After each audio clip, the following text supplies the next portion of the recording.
Paris 1907. Un jeune immigré espagnol de 26 ans, du nom de Pablo Picasso, vient d'achever une œuvre en rupture complète avec la tradition picturale.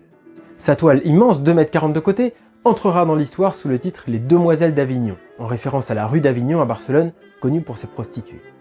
Et si cette image est révolutionnaire, c'est moins pour son sujet sulfureux que pour la manière dont il l'a traité, car tout ici va à l'encontre des préceptes de la peinture académique. Aucune illusion de perspective, aucune vraisemblance anatomique, aucune sensualité, aucun effet de modelé ni d'ombre portée. Picasso, décidément, ne respecte rien. Au point que ses propres amis, en découvrant la toile, le traitent de fou. La postérité, en revanche, reconnaîtra dans cette œuvre un jalon décisif dans l'avènement de l'art moderne. Mais comment Picasso a-t-il pu concevoir une telle image? Pour le comprendre, il faut revenir quelques mois en arrière, court en 1906, pour retracer 3 événements. D'abord, il découvre chez un ami collectionneur l'art africain, et constatant que ces objets ne répondent en rien aux canons occidentaux, il court au musée d'ethnographie pour y observer des masques rituels d'Afrique centrale. On en retrouve les traits dans Les Demoiselles à droite de son tableau. Ensuite, au détour d'une exposition, il est frappé par la statuaire ibérique, c'est-à-dire les sculptures réalisées sur la péninsule hispanique avant l'invasion romaine sous l'Antiquité. Les formes massives, minérales, lui inspirent Les Demoiselles à gauche de la composition. Enfin, un ami mathématicien lui parle des travaux de Poincaré sur la géométrie non euclidienne. Alors ne comptez pas sur moi pour vous expliquer de quoi il s'agit, tout ce que j'en ai compris, c'est que ces théories remettent en question la représentation classique de l'espace en 3 dimensions. De quoi ouvrir la voie à la perspective chaotique déployée par Picasso dans son tableau.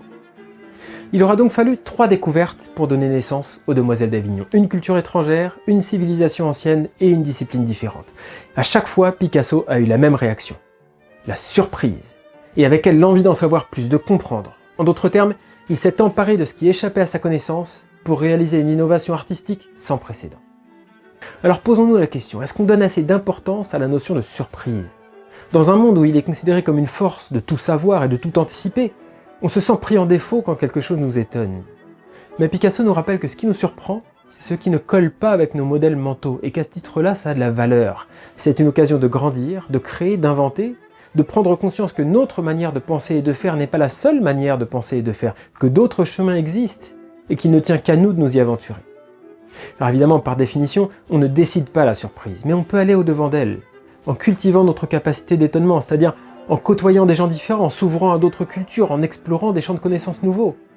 Et à chaque fois que quelque chose nous interpelle, arrêtons-nous, mettons sur pause le cours de notre quotidien et prenons le temps, comme Picasso, d'apprivoiser cette notion qui vient de heurter nos habitudes. Parce que sans aucun doute, cette surprise, elle signale qu'un pan du monde vient de se révéler à nous. Et ça, c'est la voie royale vers la créativité.